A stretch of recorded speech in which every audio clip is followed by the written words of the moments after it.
Welcome, everybody, to the Competition Archery Media Podcast, where we explore all things pertaining to competition archery. I'm your host, PJ Riley, and the CAM Podcast is brought to you by O'Neill's Classic Archery. So today with us, we have a special guest fresh off his 3D season, just finished up, Ryan Jeffries. Thanks for being here. Good morning. Thanks for having me. So, Ryan, there's a couple reasons I wanted to talk to you. First, we haven't ever talked to you on a podcast before, but also the thing that really got me, and I know we'll have video of this, is at the ASA Classic, you finally made your first shoot down, which I'm sure was exciting for you, and then you had your family out there with the giant Ryan Jeffries cutout heads, which I just thought that was the coolest thing ever. But I wanted to go into, you were the 22, you were the 2021 Open Pro Rookie of the Year, correct? Correct, yes. Okay. And so then you come into 22, and I was out there scoring with you guys every event, and every event there's Ryan Jeffries. You were always hanging right there with the pack. I don't know how many times you finished 6th or 7th in the top 10 just off the cut, but it was a couple. And then finally at the Classic, you make the shoot down. What is that experience like, knowing that you finally got there? Well, obviously that was a big milestone reached, and something I've been striving to do for the last 2 years. I've had a lot of close calls. It just seemed like it always come down to the last couple targets. Yes. I needed one more 12 to get in, and just always come up a little bit short. And after you do that 5 or 6 or more times, you start to wonder, am I ever going to get over that hurdle? But finally, really what it boiled down to was having 2 solid days back to back.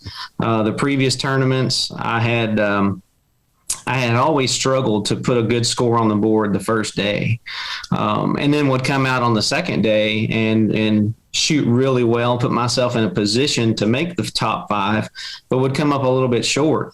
And so really what it boiled down to was I put a great score on the board on Friday, and followed that up with a solid day on Saturday morning, and finally got into the top 5, qualifying 3rd. So I was over the moon with how that turned out.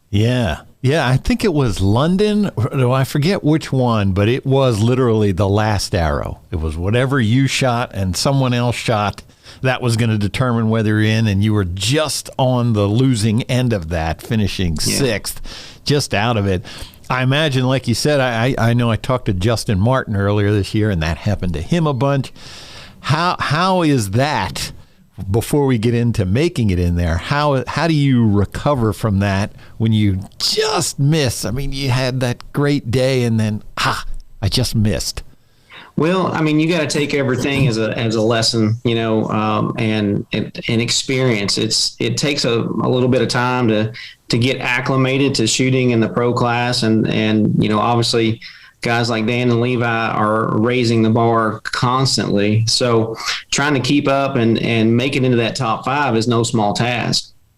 And you really got to focus on what's working well. And that seemed to be the key for my success late in the season, was not get hung up about the 1 or 2 shots that kept you out of the shoot down, but focus on, the 38 great shots that you made to put yourself in that situation. Yeah. And then, apply that to how I can score better. That's really what it boils down to, is we all go out there and we shoot our best, and we make a mistake here or there, but it's really all about how can I score better to get myself in a situation where I don't have to wait till the last arrow to make it in. I've already scored well enough by the last 5 that it's inevitable I'm going to make the shoot off. Yeah, and you came into the Classic in which position when you went into the shoot off? I came into it qualified 3rd place. 3rd place, okay, because then you shot your way up to 2nd in it. Mm-hmm. Yes. Let's go through that experience. What's that like? You're out there on the soccer pitch, as Mike Tyrell calls it, at St. Bernard's Abbey. You got the crowd around, the cameras, all that stuff. First off, was it, when you walked out there, was it what you thought it would be? Was it different? What was that experience like? Well, it was everything I thought it would be. Honestly, when you're preparing yourself to be in a situation like that, you don't know until you're there what it's actually going to feel like. I've shot in a lot of competitive and high pressure situations throughout my life, and I expected to be just nervous as all get out. But honestly, after the first couple targets in the shoot down, my nerves settled down, really felt comfortable out there. And it was just a great experience. And first and foremost, just being in the shoot off was a major accomplishment for myself. And so I felt like I had already accomplished what I'd set out to do for the weekend. And being out there in that environment was just a bonus, and was really focusing on, my process, making strong shots out there, and blocking out all the distractions from the crowd and the cameras and the fact that you're on live television. Tried not to let that really get into my head, and just go out there and shoot my bow. Yeah. I knew if I could do that, then the results would turn out the way they were supposed to. And fortunately, I made some good shots, and while I was out there, and shot my way into second place. Yeah, that had to feel good too. Then you make your first shoot down and your first podium. Yeah, I'm just. It's indescribable, really, that feeling, especially when you've thought about that and dreamed about that and worked towards that goal for so long, and then you are finally standing on the box, holding that big check. It's a great feeling, and I hope to do that a lot more moving forward. What'd you do with the check, the big one, the big poster board, Happy Gilmore one they give you? Well, right now it's laying over here on top of the deep freeze, but I've got some plans to take it up to the local club. We've got a really nice indoor facility, and hang it up there on the wall, and let others see it. So I've heard people say, like me sitting back where I am, you're talking about being able to separate the distractions or put aside the distractions. I can't even imagine that. But I have heard people say once you're in the shoot-off, it's moving so fast. I would imagine probably you don't really have time to think about a lot of stuff. No, you really don't. And, fortunately, I bumped into Shane Bragg in the village before the shoot off started. And Shane says, "Hey, has anybody talked to you yet?" I'm like, "No, what do you mean?" He goes, "Has anybody given you any advice?" I said, "No." He said, "Well, the best advice I can give you is that it moves fast. Once you're out there," he said, before you get to the next target, go ahead and set your sight. Be one step ahead. Don't waste any time," he said, "because you won't have the normal time that you have on the range to set yourself and get ready and really work through your process." He says, "You got to stay on your toes." I said, "Okay." Uh-huh. So that was great advice, because that's exactly what happened. But I think it also allowed me to really focus on what I was there to do and not let the other things distract me. It'd be super easy to get caught up in the fact that you've got a stand full of people and all these cameras in your face and so on and so forth. But really and truly, I felt like I was standing on that field by myself and taking one target at a time. And I think that's why it turned out as well as it did. Yeah. Getting up, well, before we move off of that, so then in the stands, as I mentioned, there's your kids and your family and everybody there with these big cutouts. Where did that come from?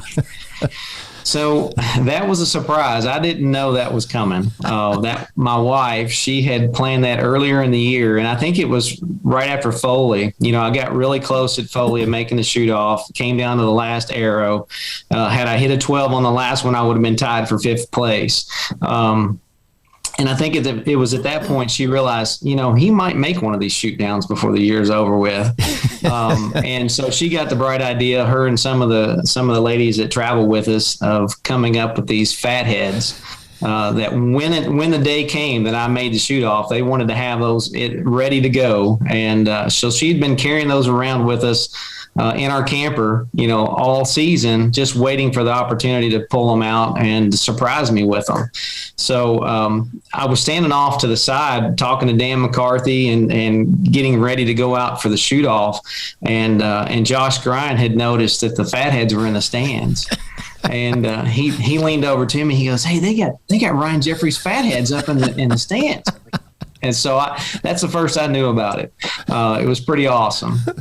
That was incredible. I was sitting in the commentator's booth and just looked up and I was like, "Whoa, look at that. Ryan Jeffries fatheads." What's your wife's name? We got to give her props for that. My wife's name is Laura. And you had all your kids there. You have 3 or 4? I've got 4 kids, but our 2 younger kids, Luke and Lexi, the twins, they're 9, and so they travel with us and shoot the archery tournaments. Okay. And then our older 2 boys, they're 24 and 22, so gotcha. They come and travel with us from time to time, but not very often. They weren't able to be there in person. And so, do your wife and the other 2 kids? Do they come to every tournament with you? Absolutely, yeah. Nice. We travel as a family. Both Luke and Lexi compete as well. Oh, okay. And so, they were in the Junior Eagle division these past several years, and they'll move into the Eagle division coming next year. So, all right, that's good. Well, that's great then, because then they understand what's happening out there. They've been around enough to see this show that is the shoot down finals there. That must be great to see Dad out there. Yeah, I think they were pretty proud. So. So how old are you, first of all? So I just turned 46, August the 9th. And you've been shooting competitively how long?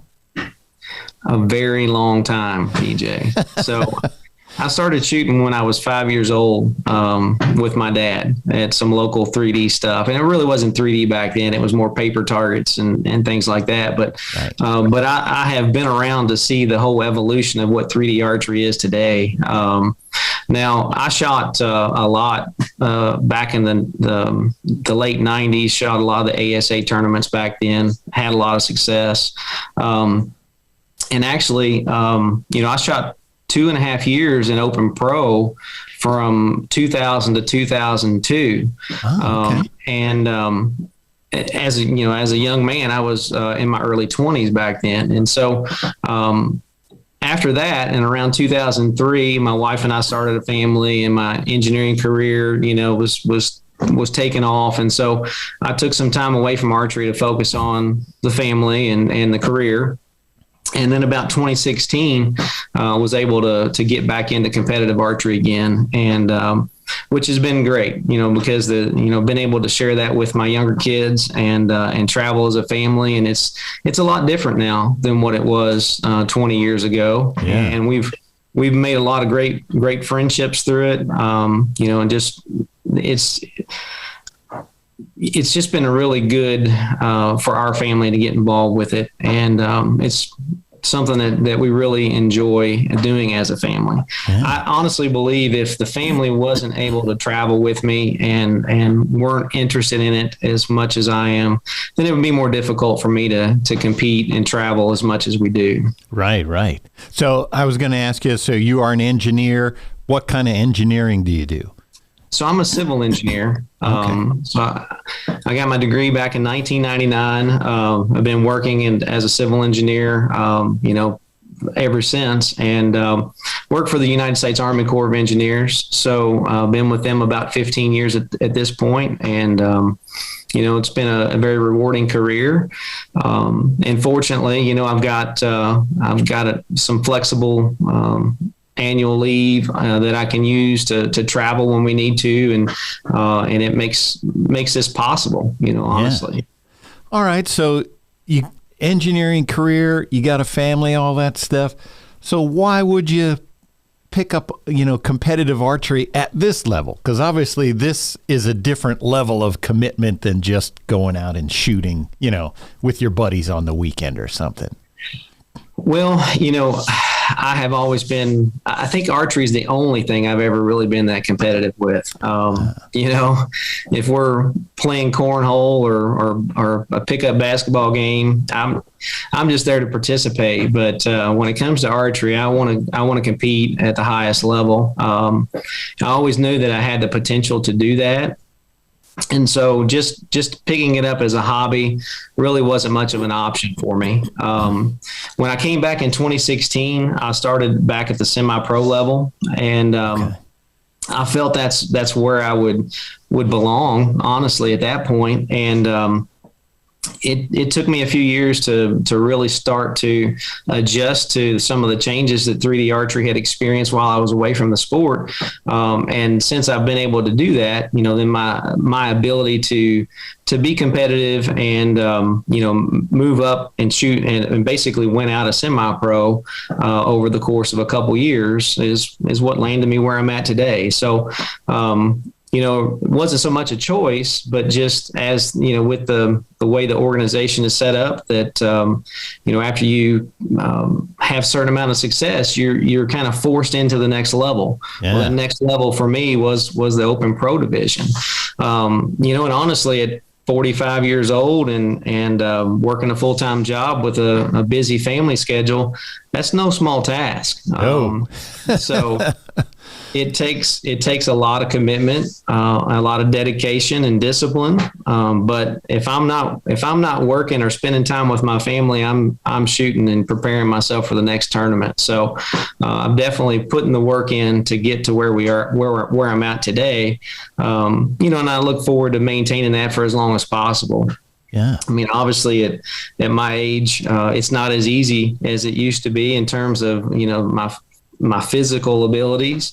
But I think I've got a lot of experience that helps me under pressure and helps me be able to analyze what I'm doing well and what I'm not doing well, and then take corrective actions to improve in those areas.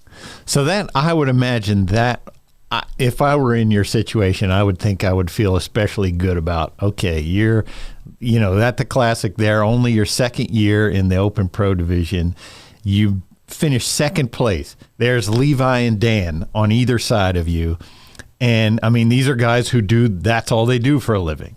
They're working in archery, but basically they're professional archers, period.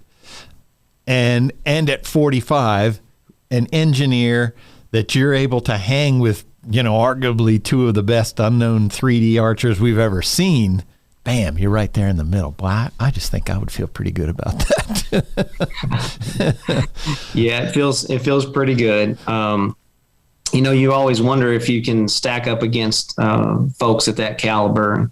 When you finally put yourself in a position to see what you're made of, and it turns out the way that it did, there's certainly a lot to be proud of. Yeah. So Unknown, that's the game obviously that you chose. Is that, just because that's how you've always done it? Do you like the strategy? Why Unknown versus Known? Well, first of all, that is how I've always done it. The entire time that I have shot competitive 3D archery, it's always been unknown for me. I enjoy shooting a round of known distance. I always participate in the GPO at every event, and think I could be competitive in the known division, but I just enjoy the strategy part of it. It's what makes 3D archery for me. And, I've seen a shift. I think there's other folks that are starting to become more interested. Some of the known distance folks that have been shooting that for several years, they're looking to change it up a bit, to make it a little more exciting, and are starting to become more interested in unknown archery. And, I really enjoyed having to come up with a game plan and working that game plan to manage myself throughout the course and score as good as I can. Whenever you're looking at the scores that the known shooters are putting up, it's, you have to hit them. And that's not the case with the unknown. I mean, you need to hit many of them, but at the same time, it's minimizing your mistakes is where you're going to come out on top 9 times out of 10. And so, that's when it really started to come together for me, is once I started to fine tune a game plan that minimized the mistakes, and I started to really improve my scores. Gotcha. Do you do any other types of archery? Like, do you shoot indoor, Vegas, Lancaster Archery Classic, any of those indoor shoots? I do, yeah. So I really enjoy indoors. I think it makes me a better archer, and that's originally the reason I got involved in shooting indoors. And the what would normally be the off season for 3D was to stay in shape and fine tune my process and just work through the demons that everybody experiences with target panic, and just making sure that my shot was as good as it can be. So fortunately, we've got a local club here close to home that's got a great indoor facility and hosts regular local indoor events throughout the winter months. You typically start in November and run all the way through March when Indoor Nationals wraps up. This past year I did Vegas and Indoor Nationals, went to the Iowa Pro-Am, and certainly I don't. I'm not as competitive indoors as I am with 3D, but I'm starting to become more comfortable there too, and I can see a lot of opportunities for improvement. I really enjoy the competitive atmosphere that it puts you under, and I think it makes me a better 3D shooter, bottom line. And so that's the main reason I got started in it. That's the reason I continue at it. But I also want to be competitive. I've got a long way to go there, but I'm right on the cusp of being right in the top tier of the professional ranks and the indoors, and I want to see where that leads. I'd love to make the shoot off in Vegas, and that's a goal of mine, and we'll see if I'm able to achieve it. So the going from semi-pro to open pro, is there a big difference in what you have to do to be competitive going from semi-pro to open pro? Well, I think there is a big difference. I think last year in 2021, it was the adjustment period for me. First of all, anytime you're switching a class, you're then competing against a different group of folks, different individuals. And so there's building relationships and getting to know people in that class is key to becoming comfortable in that environment. And I think in order to be your best, you've got to be comfortable in the environment that you're going to be competing in. And so everything's new when you jump into the pro class, and it's intimidating. You're stepping into the group of the best. There's no doubt about it. And so working through that transition or adjustment period takes a little bit of time, but also proving to yourself that you belong there. I think a lot of us will doubt our ability. We'll go to the first tournament or two and maybe not shoot as well as we would like or expect ourselves to do, because we're thinking about the other things, all those external factors that we have no control over, but yet they seem to overwhelm you at times. But so adjusting to that, and then being in a situation where you can do your thing, just go out there and shoot your bow. And I tell myself that a lot before an event, or even walking out onto the range on the first day. Just go out here and do what you do.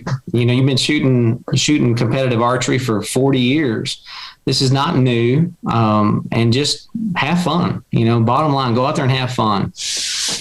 And I will say that the class of individuals that we are blessed to have in the Open Pro class is second to none. I mean, it's just great people, very welcoming, very supportive. They want to see everybody do good, and that was one of the things that really took me by surprise, is that we're all out there competing for a lot of money on the 3D archery's biggest stage, and everybody is super encouraging. If they're not having a great day and you're having a good day, they're pulling for you all every step of the way, and I didn't expect that. But it just speaks to the type of people that you're out there with, and you can really appreciate the quality of these folks once you get to know them. Yeah, I wanted to, following that up, I wanted to ask you about traveling with your family, because one of the things that we hear about ASA is that it's a different kind of experience. It is a family-friendly thing. You might think, oh, archery, well, that's, just a bunch of redneck dudes out there shooting their bows at 3D animals. But we always hear about ASA being this family-friendly experience, and obviously you feel very comfortable in that environment. What is that like, traveling as a family to an ASA with your kids competing as well? Well, it's a busy schedule. It makes for a busy weekend. Obviously, whenever we're preparing to leave the house and head to the next tournament, not only do I have to get myself ready and my equipment ready, but I've got to get Luke and Lexi's equipment ready too. And so, 3 bows and 3 setups, and everybody's got to have all their stuff. I mean, try not to forget something at the house. That can be pretty hectic, but I think we've got that down to a science at this point, and everybody, pulls their own weight, and we've not had any issues with that. But when we get to the event, Luke and Lexi had been shooting at 7:30 on Saturday mornings, and that's the same time that I have to be on the range Saturday mornings. Yeah. So, those Saturday mornings are early for us. Everybody's got to get up and get ready and get to the range. And obviously there's some drama that can happen with having little kids and trying to get them out on the range that early in the morning. But everybody's excited. They wake up excited, ready to go.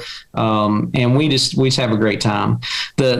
Another huge thing for us is this: we've made a lot of friends and connections through the archery community, and we always camp. So we bring our camper, and there's 3 or 4 other families that camp with us, and we make plans to camp in the same campgrounds and try to get our campsites close together.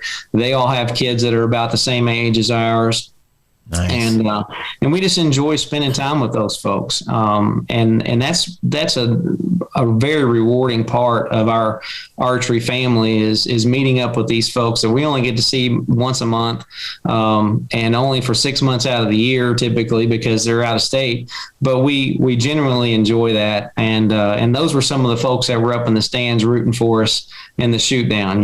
It's just great to have these kind of people in our life, and we really enjoy the community part of what ASA has created. Are you able to do much with your kids at these events, archery wise, given the level that you're competing at? Well, fortunately, there's not much really for them to do other than their Saturday morning 20 target event. They don't have to shoot 2 days yet. At the age that they are, they only shoot 20 targets on Saturday. Right. So that makes it more manageable for me, because, with Thursday is really my practice day, and I always participate in the team shoot. And typically they're just kind of hanging out at the campground on Thursday and playing with their friends and finishing up some schoolwork if they have to. And then Friday is my first round of competition, and there's nothing really scheduled for them on Friday, but they'll typically come over and get a little practice in at the kids' practice range, and tour around the village and get a snow cone or whatever it is that is available for them. And then Saturday, is a really hectic day because we all have to compete on Saturday. And then Saturday afternoon is the award ceremony for the kids. And then if I'm fortunate enough to make the shoot off, then, we got Saturday afternoon, we got the shoot off again. So, that's kind of typically our, the flow of things over the course of the weekend. And it's not unmanageable by any means. But I try to have them ready to go before we get there. So there's not a lot of need to, fine tune their equipment or for them to need a lot of practice while they're on site, but come prepared. And that seems to make it a little bit more manageable. Yeah. The team shoot, you mentioned that, and I always find that interesting. You're talking about the zebra bowstrings team shoot every Thursday at an ASA. And the last 2 years, the popularity of that is just blown up. It's incredible. I always mention that there was a tournament. I think it was Metropolis, maybe 3 years ago. Cameraman and I were going to go out there to it, and I think we were only like 20 minutes late, and we got out there, and they were just about finished because there was hardly anybody shooting it, so they just ripped through it. And now we see, 400 plus turn out for it. But for the pros, I wanted to ask, I would think that that's really a great time and situation to get some real course experience practice, for that venue, to see what the lighting's like, to see what the vegetation's like, because the practice ranges are often very different from what you're competing on. But we don't see a ton of pros. There are some regulars out there, yourself, Sharon Wallace, Tim Gillingham. It's usually the same people we see. Do you do the team shoot to interact with the other people, or to get some of that, practice on the actual official ranges, or both? I do it for both reasons. I think you make a really good point that, the practice ranges aren't always comparable to what we see during competition. So it's a chance to see what it looks like for yourself firsthand. And then, I think it adds a little bit of a competitive pressure to wanting to do well as a team. You're out there interacting with these folks, and they're looking to you to be their pro. They have high expectations. I mean, they really do. They don't let you know when you blow one, right? Yeah, and that does put some pressure on you. You don't want to go out there and be a complete dud, and then them talk about you behind your back like that guy's a pro. Seriously. I want to go out there and interact with everybody. It's amazing the relationships that you build through that team shoot.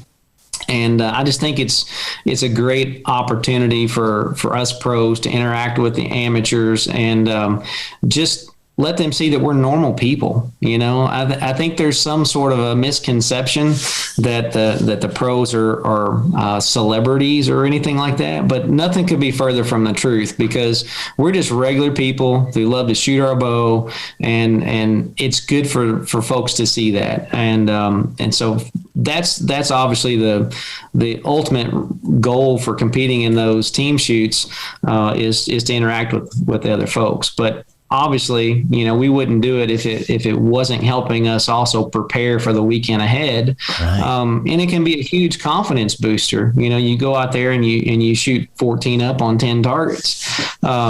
You feel like you've got your stuff's ready to go for the weekend. And that's really what I try to do on Thursday, is just make sure that everything is working like it should, so that come Friday morning, I have a complete confidence in my setup, and that my process is working, and, ready to give it my best. Seems like the pace is more comparable to your actual competition round as well versus the practice range. That, okay, I'm going to take one shot, and then you might not shoot for another 20 minutes. Before you take the next shot, which I always find that frustrating. I want to shoot. But I would imagine getting that pace too is critical to what you guys do. Yeah, absolutely. There's like you said, the pace is important, and you might stand at the bag and just shoot arrow after arrow after arrow. But when you might have to wait 10 or 15 minutes between shots. It's a little bit different process, and trying to stay fresh and stay focused. I think that's the hardest part whenever you've got a big gap between shots, is that you've got to maintain some level of focus so that you don't get distracted by something else, or, obviously you've got to be able to redirect your focus when that type of stuff happens, but, being able to stay on track and in your game plan, I think is critical. All right, so I'm imagining, the season ends with your high point of the year. That's got to be awesome. I'm guessing also by your temperament that probably lit a bit of a fire too as well. So what's your game plan, or have you developed a game plan going into next season? Like things you want to work on? What's your thought process? Well, I think it's more of how do we maintain where we are, because, obviously I still need to continue to push forward and not just feel like I've got it all figured out, because you're constantly having to reevaluate what I need to do to get better. I shot some great rounds this year. But I never shot a perfect round. I don't know if that's even possible, but you're always going to make mistakes. And it's really when you start to see some true success is when you can minimize those mistakes and minimize what those mistakes cost you. Because, you might shoot 5 or 10 shots on a 20 target round where you're just out of the 12 ring. You made a great shot. You almost had the right number. And if you were just a little bit better, you could have scored 10 or 20 points better than what you did that particular day. And so just trying to fine tune that to put yourself in a situation to score the absolute best that you can. And I think it starts with, number one, having your setup dialed in before you get there, and then making sure that you're confident in your shot and your process. So maintaining the confidence is what's critical, and that's what I plan to work on, is just building on my confidence throughout the indoor season, so that once February gets here, I know without a doubt that I'm going to be ready to go. If you make a mistake in competition, is there a tendency, like it's usually X, like you're judging or a push to the left or right? Is there something that usually happens if you make a mistake? Well, obviously the judging is always a factor. You've got every target you look at can trick you in some way. And so, in terms of a game plan, that's what you're trying to do with your game plan, is managing your yardage mistakes and understanding what your tendencies are. My natural tendency has always been to overjudge the targets. And typically, and what I mean by that is if the target is 36 yards, I'm going to see it 37 or 38 yards is what I will think it is. Right. And so I had to build a game plan to make that work to my advantage. And so knowing what your natural tendencies are, really will help you to fine tune how to make that work for you, not against you. And then in terms of other mistakes that I make, it can just be primarily it's a weak shot. If I get out there and I start to get a little nerved up, a little tentative in my shot, you'll oftentimes have a weak shot. And I had that happen to me 3 times on the second day at Coleman for the Classic. And it could have cost me making the shoot off. But fortunately, I was able to feel what I was doing wrong and correct it before, I continued to repeat that issue. But, and that's just confidence. Those were moments where, I was either lacking a little bit of confidence in my number, or I was lacking a little bit of confidence in that particular target that caused me to then be, a little extra tentative instead of following through and making a strong shot. Speaking of the targets in Coleman, that was, of course, Don Bailey's last tournament as tournament director, and you guys got, I guess, the brunt of it, I would say, on that first day at Coleman. He set some special targets for you guys. He had a boar that was wedged in between 2 trees, and he put black plastic behind it, and then he had a deer that was buried up to its knees. Did any of those targets give you any problems on that first day, or did you know what you were looking at? Fortunately, they didn't cause me any problems. We all had a good laugh about it because we shot the black boar first. Oh, okay. And you look through the binoculars and you can see that there's black plastic behind the target, and we're all like, "What's that about?" Somebody leave their trash bag out here in the woods? What's going on? And it was a long target. I mean, that one, I think was 46, 47 yards. Pretty good target. Hard to see. It's already a hard target to see, and then they add an element like that to it just to make it a little extra challenging.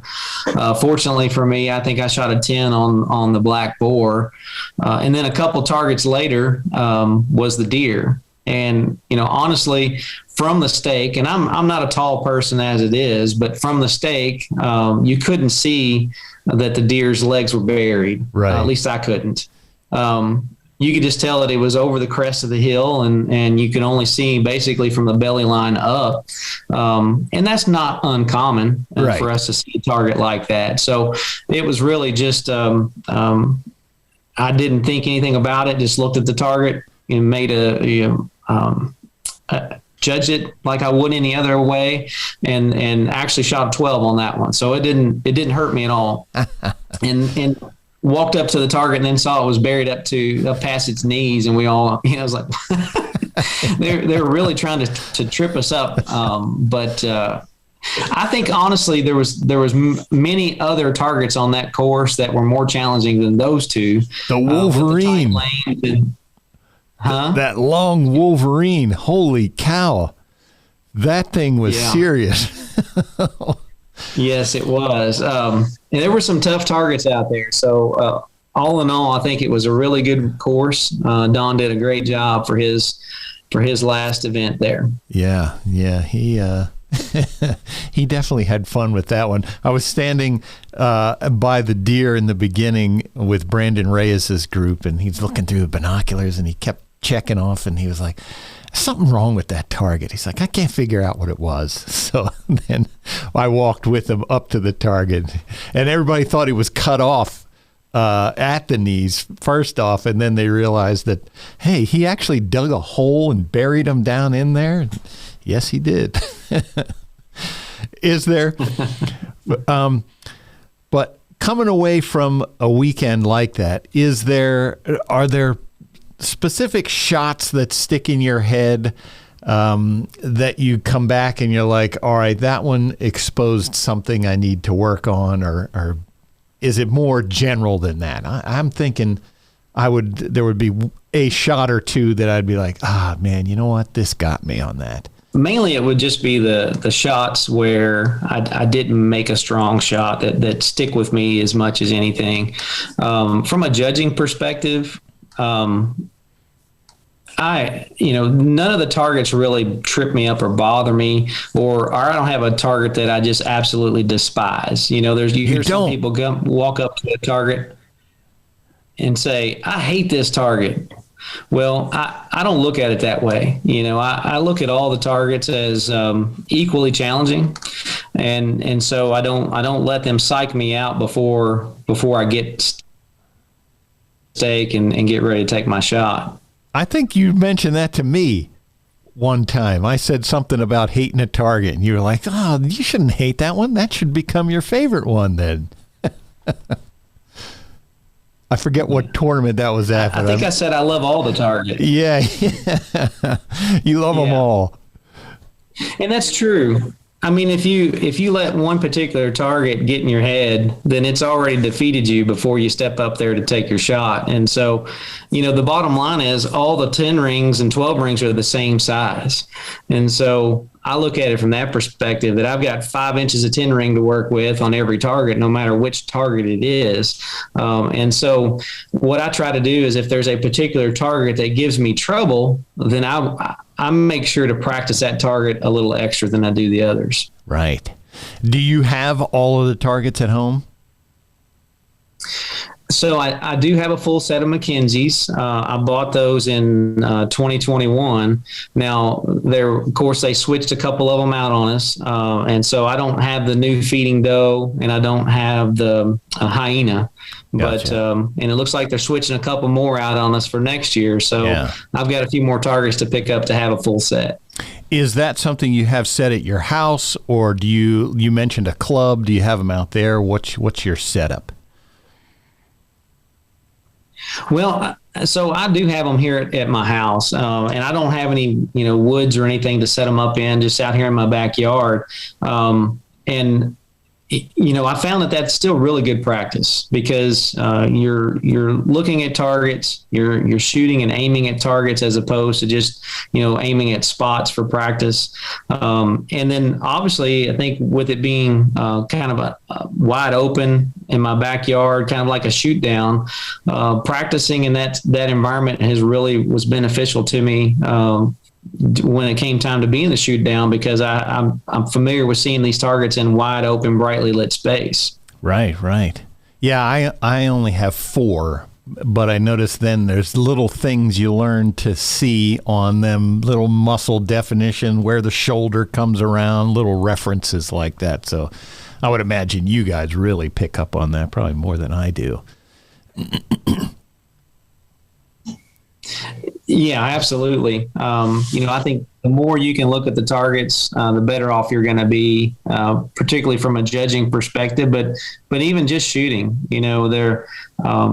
you can really tell is your lens and your pen and your clarifier set up or what you need to see the targets and see the definition as well as you need to, and make some fine-tune adjustments on that. You want to make sure that you've thought about every possible scenario that you're going to experience on the range and work through that. Brightly lit or dark targets, all that stuff plays a factor in how you're going to see that target on the range. And so I like to try to mix that up and practice every which way I can. Well, let's go through that then. First off, which bow are you shooting? So I started the season out with the Matthews TRX 38 G2, which is the bow I shot all last season in 2021. And then in May, I switched over and started shooting the TRX 36, and I shot that for the rest of the season. That axle to axle difference, you felt like that worked better for you, or what difference did you see? It seemed to work a little bit better and fit me with the string angle better than the 38-inch bow did. Of course, I still shoot both of them very well. I'll still be shooting the 38 for indoors this season, and probably switch back and forth a little bit as needed. But the 36 just seemed to really work well for my 3D setups this year. A little bit extra speed. And the bow aimed well. Once I've got the balance figured out and just became familiar with it and comfortable with that bow in my hand, I couldn't put it down. I had so much confidence in it. I wanted to continue to shoot it and just see what happened. So, draw length and weight. So I shoot a 27.5-inch draw. I was shooting 69 pounds on my TRX 36 with gold tip X cutters, and I was getting about right at 290 feet per second with that setup. Mm-hmm. Now, sight setup and clarifier, what are you seeing there? So I use the B3 exact sight. I was using the exact target sight this year, the Rise target sight is called, with a B3 scope and a 4-power feather vision lens. Got a 15 thousandths blue fiber in that scope. And then the clarifier, I'm shooting the Hamskea Insight Peep system with an A clarifier. Okay. Do you wear glasses or contacts? No. I had corrective lenses for a long time, but I guess it was about 13 years ago, I had LASIK surgery done. Oh, okay. So I no longer have to wear any corrective lenses, which has been a really a big benefit for my archery. Not having to wear glasses. It's, you don't have to deal with the fog or the glare, or, looking through the rim of your glasses, which I used to do, but no longer have to worry about that. Gotcha. Yeah, that was, I messed around with a clarifier shooting with my glasses, and so then I had my glasses, clarifier, scope, and something was always off, and the folks from specialty had said, man, 3 lenses is rough. You take your glasses off. So it's kind of funny. I have to put them on to look at the target and then take them off to shoot, but I can see better like that. But that, for me, that's what I'm always messing with, is trying to see better. I just don't see very well, especially looking through my peep. It's too dark, pins starburst, and that's just a constant battle. But so you're 5 years out now from going into the senior class. Do you think, Jeff Hopkins stayed a couple years. He wanted to shoot with his son. Do you think you'll jump to senior? Have you thought about that yet? Stay with the Open Pro guys for a while?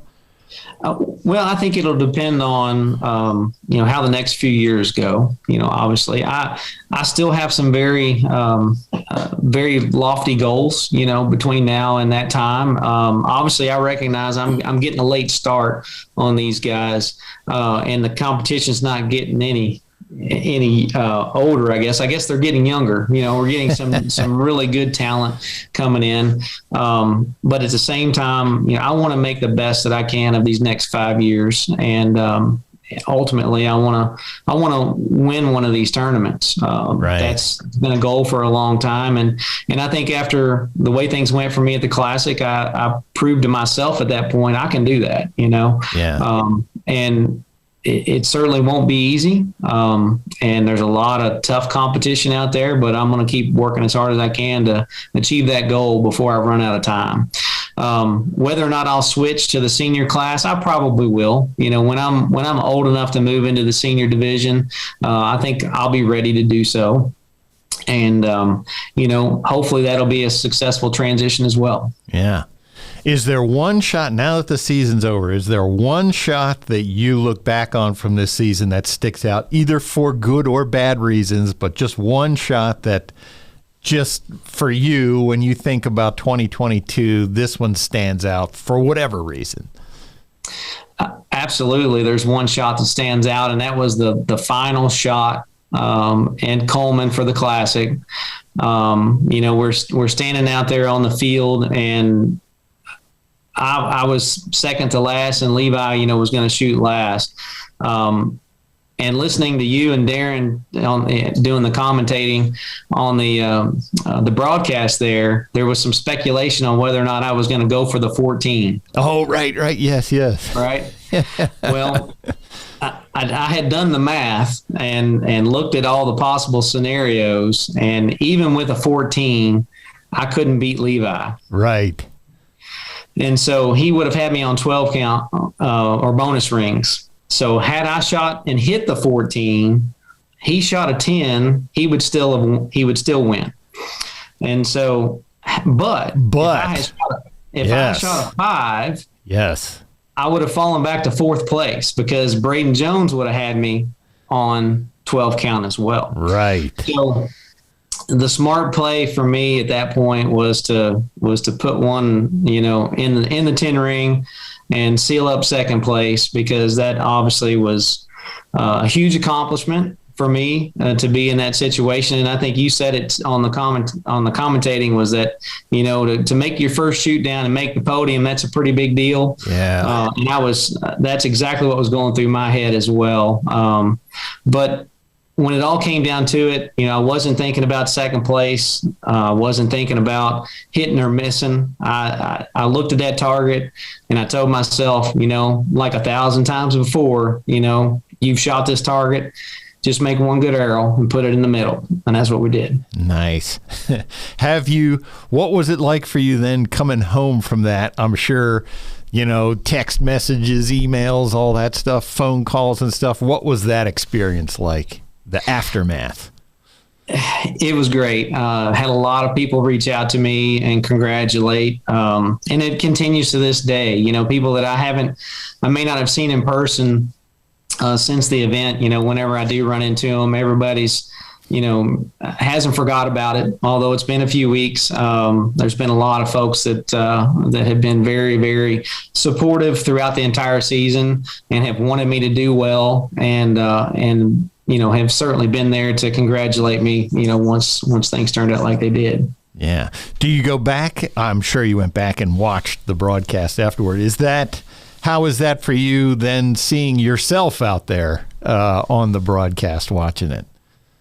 Oh, yes, I've watched it a few times. My wife and my kids have made fun of me for watching it so many times, I think. But, watching it back, like I told them, I said, there's things that I can see in the broadcast that I didn't see when I was standing out there on the field. Oh, okay. And, both my wife and my kids were like, you never looked up in the stands and waved to us or anything. I'm like, no, I was out there to shoot 6 arrows. I'm busy. I was focused on. Yeah, I was a little busy there, but I definitely could see some things out through the broadcast that I didn't get to see otherwise. But all in all, a lot of folks asked me how I felt, if I was nervous, or what it was like to be out there. And to be honest, I wasn't nearly as nervous as I thought I would be. And, and I think that comes with just having some experience, through archery and in life. I've been in a lot bigger, more pressure situations than that, whether it be through my career as an engineer or just dealing with stressful situations in my life. So I was very happy to be there, and just content to be in that situation, and very comfortable, and all in all. So I was happy that it went like it did, because I really wasn't sure if I'd be overcome with nerves once you step out on the field. But luckily that all just kind of went away, and I was just shooting archery. Perfect. I like that ending. Was there anything that you wanted to talk about that we didn't talk about? I can't think of anything. I really appreciate you guys setting this up, and been hoping to be in a situation where you would want to talk to me someday, and here we are. All right, everybody, that is another episode of the Competition Archery Media Podcast. Ryan Jeffries, thank you very much for taking time to be with us today. Thanks for having me. You guys have a great day. All right, folks, the Competition Archery Media Podcast, you can find that on all the platforms where you find your favorite podcasts. Thanks for being here.